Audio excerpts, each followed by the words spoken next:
sebuah desa kecil yang terpencil di Jawa Tengah, terdapat sebuah rumah tua yang telah lama ditinggalkan. Rumah itu dikelilingi oleh kebun bambu dan semak-semak liar yang tumbuh tanpa kendali. Di belakang rumah itu, berdiri sebuah sumur tua yang konon katanya menyimpan kutukan sejak puluhan tahun lalu. Warga desa menyebut tempat itu sebagai sumur ratapan. Tidak ada yang berani mendekat, apalagi ketika malam tiba. Mereka bilang, saat tengah malam, akan terdengar suara tangisan dari dalam sumur. Suara itu bukan suara manusia biasa, melainkan suara yang mampu membuat bulu kuduk berdiri dan hati dicekam rasa takut yang mencekik. Namun, cerita itu tak pernah terbukti, setidaknya hingga suatu malam di bulan Juli, ketika 3 mahasiswa dari luar kota datang untuk melakukan penelitian sejarah tentang bangunan tua di desa tersebut. Mereka adalah Arya, Dina, dan Raka. Mereka tidak percaya pada cerita rakyat dan menganggapnya hanya tahayul kampung yang dibesar-besarkan. Mereka menyewa rumah kosong di pinggir desa, tak jauh dari rumah tua dan sumur yang terkenal itu. Sejak hari pertama, warga sudah memperingatkan mereka untuk tidak mendekati sumur saat malam tiba. Tapi seperti kebanyakan orang muda, mereka hanya tertawa. "Ayo kita cek sumur itu malam ini," usul Raka dengan semangat. Malam itu sekitar pukul 11. "Kamu serius? Kalau benar ada suara, gimana?" tanya Dina setengah takut. Arya tertawa kecil. "Kita rekam aja, siapa tahu dapat konten bagus." Malam itu langit mendung. Angin berembus kencang, membuat daun-daun bambu saling bersentuhan menciptakan bunyi yang aneh dan menegangkan. Mereka bertiga berjalan menyusuri jalan setapak menuju rumah tua. Lampu senter dari ponsel mereka bergoyang-goyang, menciptakan bayangan yang menari di antara pepohonan. Saat mereka sampai di sumur, jam menunjukkan pukul 23.59. Mereka berdiri mematung, menatap sumur tua itu yang ditutupi oleh lumut dan akar-akar liar. Ember tua bergoyang pelan tergantung di ujung katrol besi yang berkarat. "Sepi banget," gumam Dina. Arya mengarahkan kamera ponselnya ke mulut sumur. "Halo, ada siapa di bawah?" serunya sambil tertawa. Tidak ada jawaban. Namun sesaat kemudian, dari dalam sumur terdengar suara lirih, seperti bisikan, sangat pelan, hampir tak terdengar. Suara itu mengucapkan sesuatu yang tak bisa mereka pahami. Raka mendekat, mencoba mendengarkan lebih jelas. Dan tiba-tiba, tangisan itu terdengar. Nyaring, memilukan, seperti suara perempuan yang menjerit penuh kesedihan. Tapi suara itu tidak seperti suara manusia. Lebih dalam, lebih seram, seperti berasal dari dunia lain. Dina langsung mundur beberapa langkah. "Ayo pergi.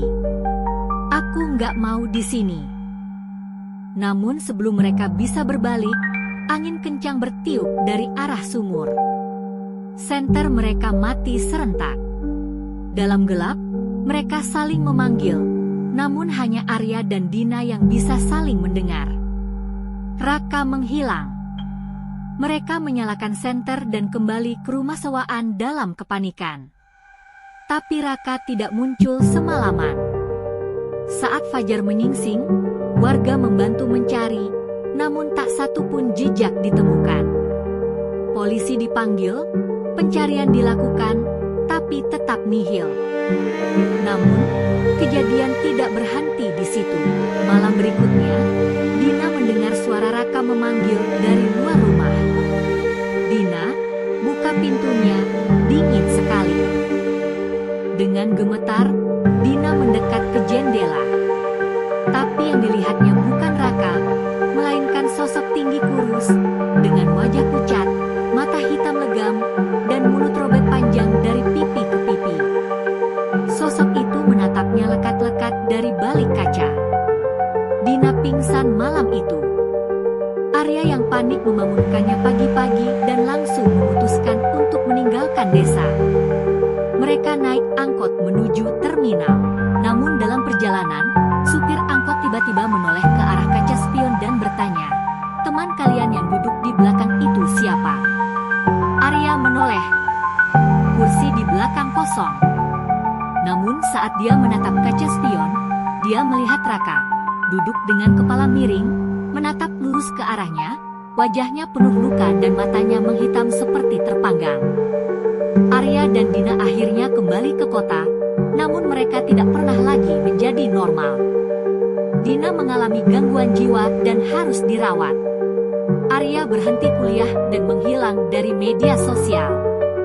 Setahun kemudian, salah satu warga desa, Pak Jatmiko, yang dikenal sebagai penjaga adat, bercerita pada seorang jurnalis tentang kisah sebenarnya dari sumur itu. Dulu, pada masa penjajahan Belanda, seorang perempuan muda bernama Sri dibunuh oleh warga karena dituduh bersekutu dengan pasukan kolonial. Ia dibakar hidup-hidup lalu dilempar ke dalam sumur dalam keadaan belum mati sepenuhnya. Sejak saat itu, suaranya menghantui tempat itu setiap malam. Orang yang mendengar suaranya akan diganggu, dan jika menyahut, akan dipanggil masuk ke dalam sumur. Pak Jatmiko menunjuk ke dalam sumur, dan berkata, sumur itu tidak hanya dalam, tapi juga mengarah ke bawah, jauh, ke tempat yang bukan milik dunia ini. 3 bulan setelah kejadian terakhir, seorang jurnalis muda bernama Nara Widyaningrum tiba di desa itu. Ia bekerja untuk majalah misteri yang membahas urban legend dan kejadian supranatural di seluruh Indonesia. Kasus hilangnya para mahasiswa dan YouTuber amatir dari kota membuatnya tertarik, apalagi setelah mendengar tentang legenda sumur ratapan. Berbekal kamera, alat rekam suara, dan catatan dari narasumber sebelumnya, Nara menyewa penginapan di desa. Berbeda dengan para pendatang sebelumnya, ia mendekati warga dengan sopan dan penuh empati. Ia mewawancarai beberapa orang tua desa yang masih hidup saat tragedi sumur pertama terjadi. Sri itu bukan orang jahat, kata Mbah Sumini, nenek renta dengan mata berkabut dan suara bergetar. Ia difitnah. Dibilang mata-mata Belanda, padahal dia cuma bantu merawat tentara yang luka. Tapi warga takut, dan mereka bunuh dia seperti binatang. Dibakar hidup-hidup, tanya Nara pelan. Mbah Sumini mengangguk, dan tubuhnya dilempar ke dalam sumur sebelum mati. Dia menjerit. Katanya, siapapun yang menyahut tangisannya akan ikut bersamanya. Nara mencatat semuanya dengan teliti. Malamnya, ia meninjau lokasi rumah tua dan sumur. Tidak sendirian, ia ditemani seorang pemuda lokal bernama Bayu, yang bertugas membantunya selama di desa. Saat berdiri di depan sumur, Nara merasakan hawa dingin menyergap, padahal malam itu tidak ada angin. Daun bambu berhenti bergerak. Hening. Terlalu hening. Tahukah kamu, kata Bayu pelan, yang terakhir kali hilang, pernah siaran langsung dari sini. Mereka menyiarkan lewat YouTube, tapi siarannya berhenti mendadak. Anehnya, video itu tidak bisa dihapus. Bahkan orang tuanya pun tidak bisa menurunkannya. Nara menyalakan voice recorder. Ia menunduk ke arah sumur. Siapa kamu sebenarnya? Bisiknya. Tak ada jawaban. Tapi saat Bayu menyalakan lampu senter ke arah katrol, mereka melihat ember tua mulai bergerak sendiri. Turun perlahan. Bayu mundur setengah langkah. Itu gak normal. Tiba-tiba dari dalam sumur terdengar suara tawa kecil, seperti suara anak-anak, namun nadanya menyayat dan menusuk hati. Tawa itu berubah menjadi jeritan. Suara itu menggaung dari kedalaman yang tak terlihat. Nara merekam segalanya. Tapi saat dia melihat layar rekamannya, wajahnya membeku. Di layar muncul bayangan sosok wanita berbaju putih, rambut panjang menjuntai menutupi wajah, berdiri tepat di baliknya. Nara menoleh, tak ada siapa-siapa. Dia menahan napas, sementara Bayu gemetar dan menarik tangannya. Kita pergi sekarang. Mereka kembali ke penginapan. Malam itu, Nara mencoba mengunggah rekaman audionya ke komputer. Namun file tersebut tidak bisa diputar. Setiap kali mencoba, terdengar suara-suara aneh, gumaman dalam bahasa Jawa kuno, tangisan, dan suara seseorang yang terus mengucapkan, "Balekno, Balekno, Balekno nyawaku." Nara yang terbiasa menghadapi kasus mistis akhirnya mulai merasa tidak aman. Ia memutuskan besok pagi akan kembali ke kota. Tapi malam itu, semuanya berubah. Sekitar pukul 2 dini hari, Bayu membangunkan Nara dengan wajah pucat. "Lihat keluar, cepat." Nara membuka jendela. Puluhan orang berpakaian compang-camping berdiri di halaman. Wajah mereka pucat, mata kosong, kulit mengelupas seakan terbakar.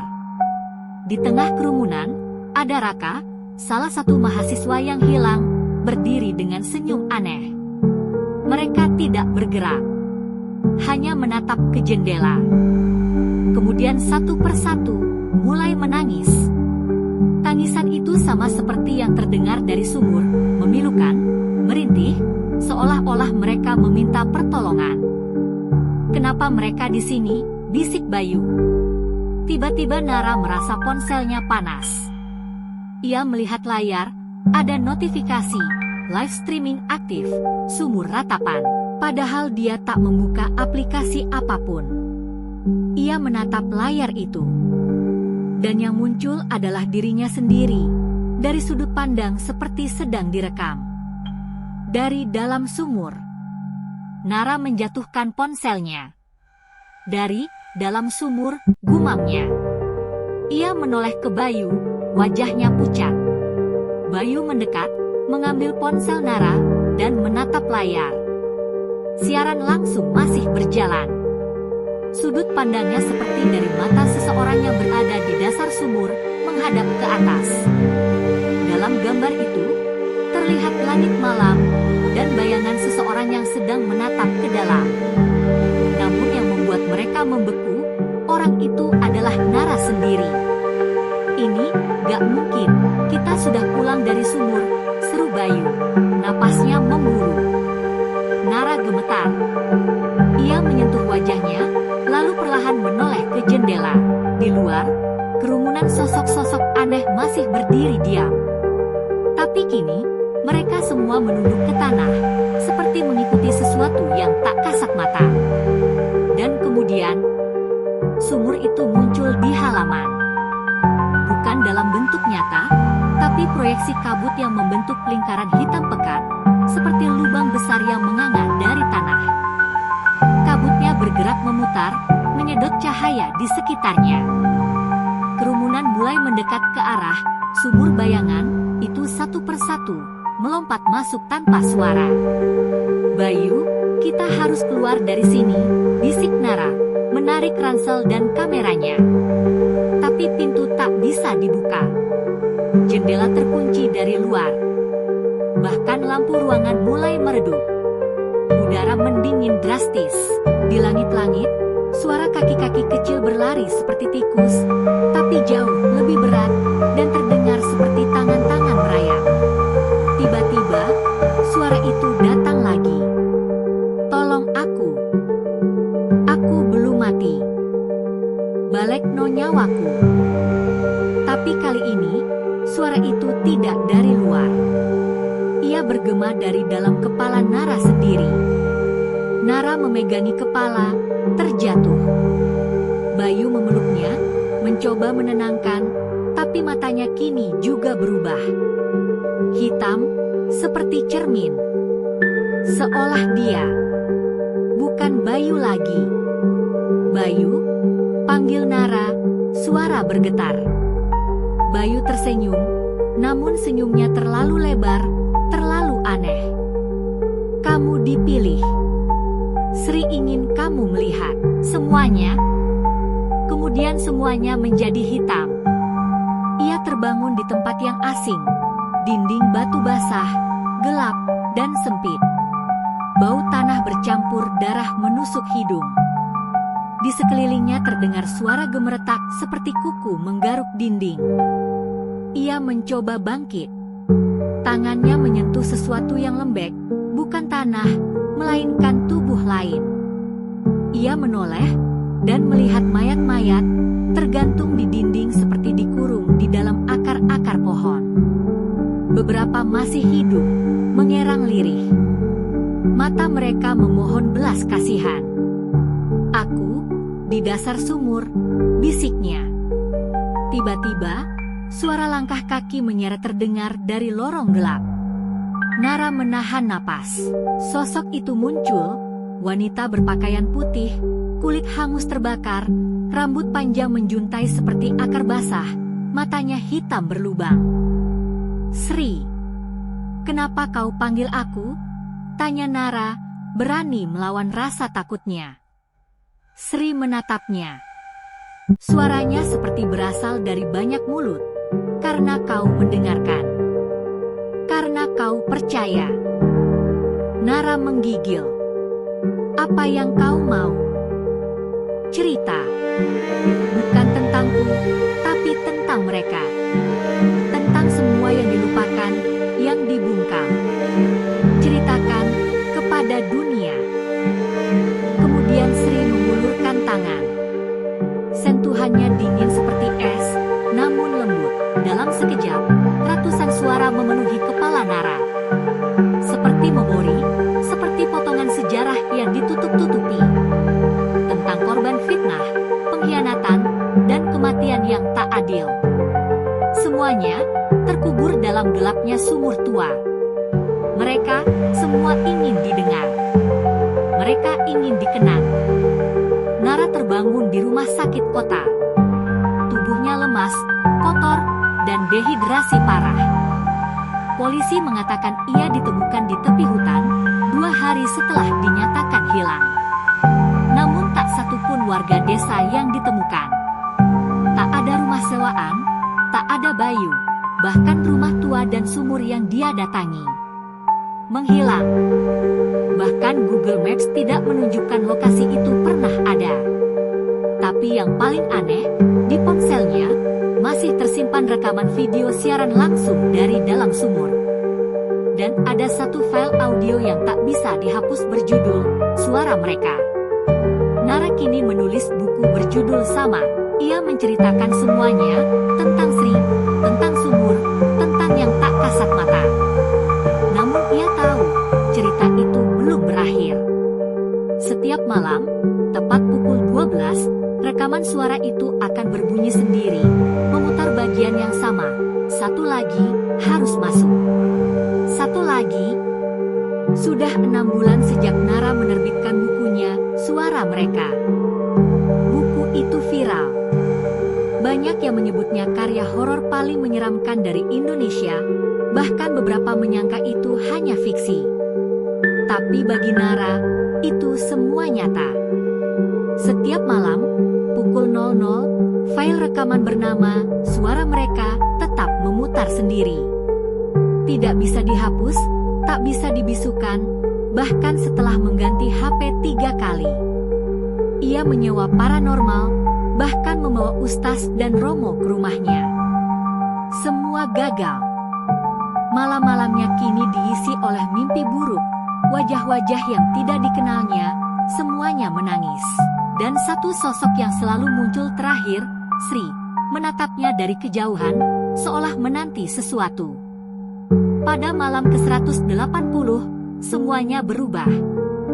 Pukul 00:05, bukan hanya suara yang muncul. Sebuah lubang hitam perlahan terbentuk di lantai kamarnya. Gelap, pekat, dan mengeluarkan suara yang sama seperti dari sumur waktu itu. Ratapan dan tawa lirih yang menyatu seperti lagu kematian. Nara berteriak, mencoba kabur, tapi seluruh listrik di rumah padam. Bahkan cahaya ponsel mati total. Ia hanya bisa mendengar suara dari dalam lubang itu, "Kau belum selesai. Kau belum bayar harga, tulis darahmu sendiri." Lalu dari lubang itu, tangan hitam kurus muncul dan menarik Nara ke dalam. Ara sadar di tempat yang sama seperti sebelumnya, dasar sumur, atau lebih tepatnya ruang antar dunia. Tapi kali ini, ia tidak sendiri. Di hadapannya berdiri ratusan sosok, wanita, anak-anak, lelaki tua, semua dengan tubuh penuh luka, mata kosong, dan mulut yang terbuka dalam bisu abadi. Mereka mengelilinginya dalam diam. Lalu suara Sri terdengar di kepalanya. Kami adalah yang dibungkam, yang dikorbankan demi kekuasaan, demi ketakutan. Kau bawa suara kami ke dunia. Tapi dunia hanya menertawakan. Maka kini, kau bawa dunia ke dalam kami. Tiba-tiba, wajah-wajah para YouTuber, mahasiswa, bahkan paranormal yang pernah datang ke desa, muncul satu persatu dari bayangan. Mereka berjalan dalam lingkaran, seolah-olah dikurung dalam satu kutukan berulang. Dan setiap kali mereka mencoba bicara, darah mengucur dari mulut mereka. Kenapa aku? Teriak Nara. Aku tidak menghina kalian. Aku hanya menulis kebenaran. Sri muncul. Kali ini lebih nyata. Wajahnya perlahan berubah, menjadi wajah perempuan muda yang cantik, namun penuh luka dan penderitaan. Karena hanya yang percaya, yang bisa melihat. Dan yang bisa melihat, harus memilih. Memilih apa? Tanya Nara, mulai gemetar. Antara menutup cerita ini selamanya, dan jadi bagian dari kami. Atau menyebarkannya ke seluruh dunia. Tapi itu akan membuka pintu yang tak bisa ditutup lagi. Nara menangis. Ia tidak tahu harus memilih apa. Tapi suara dari seluruh makhluk itu mulai bergema. Buka pintunya. Biar semua tahu. Biar dunia merasakan. Nara terbangun di depan laptopnya. Tangannya berdarah. Di atas keyboard, tertulis dalam darah, chapter 1, Ratapan Sumur. Layar laptop menyala otomatis. File baru terbuka, dan mulai terisi tulisan secara otomatis, kisah yang tidak ia kenal, namun terasa familiar. Seolah ditulis oleh ratusan tangan dari dunia bawah. Bersamaan dengan itu, ratusan email masuk ke inboxnya. Semua dari orang asing. Subjek yang sama, aku melihat sumur itu juga. Nara sadar, kutukan ini kini bukan hanya miliknya. Setiap pembaca bukunya, setiap orang yang membuka file rekaman, setiap yang membaca kisah ini, akan ikut melihat sumur itu dalam mimpi mereka. Beberapa minggu kemudian, laporan aneh mulai bermunculan di internet. Pengguna TikTok live streaming dengan caption live dari sumur, lalu menghilang.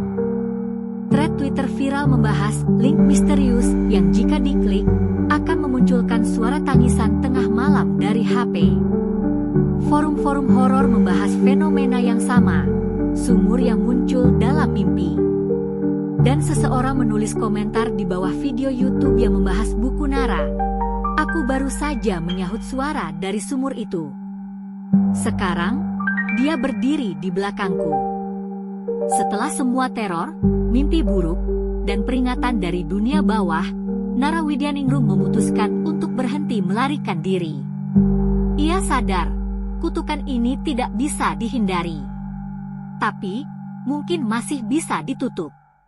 Ia mulai mencari kembali asal-usul Sri dan sumur ratapan secara mendalam.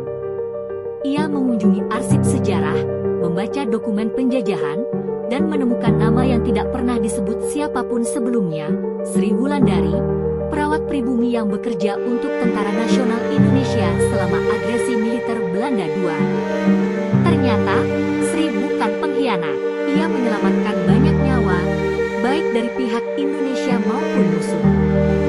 Tapi karena kebaikannya dianggap kolaborasi, ia difitnah oleh pemuka adat lokal yang merasa kehilangan kuasa.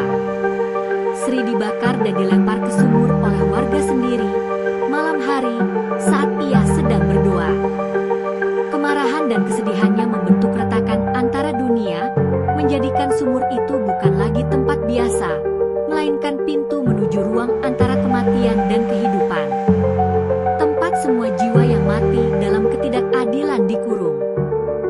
Nara sadar, satu-satunya cara menghentikan kutukan ini adalah menyelesaikan cerita Sri sepenuhnya. Dengan bantuan seorang spiritualis muda bernama Rai, Nara kembali ke tempat sumur itu. Anehnya, malam itu, sumur muncul kembali. Tidak di desa, tapi di dalam gudang belakang rumah kontrakannya sendiri. Seolah mengejarnya. Rai membawa dupa, kemenyan, dan tulisan aksara Jawa kuno. Mereka membaca doa pemulangan arwah, sembari Nara membacakan naskah terakhir dari buku keduanya. Sri, maafkan kami. Maafkan dunia. Maafkan manusia yang membungkam kebenaranmu. Seketika, tanah bergetar. Kabut muncul. Dari dalam sumur, terdengar tangisan, lalu senyap. Dan perlahan, Sri muncul, tapi kali ini bukan sebagai hantu mengerikan. Ia tampak seperti seorang wanita biasa, memakai kebaya putih, bersih, tenang. Di belakangnya, puluhan sosok arwah lain berjalan ke cahaya. Sri menatap Nara, lalu berkata pelan, akhirnya, ada yang mau mendengar.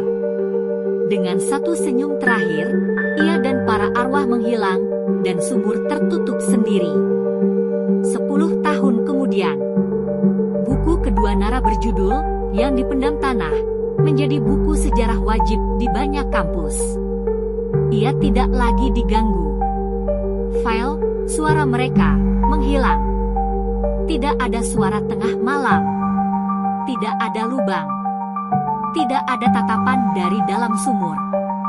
Namun, pada malam peringatan 10 tahun terbitnya buku itu, seorang anak kecil di sebuah kota kecil di Kalimantan, tiba-tiba menggambar sesuatu di lantai kamarnya, sebuah sumur. Dan di bawahnya, ia menulis dengan kapur, "Ibu bilang, belum semuanya keluar."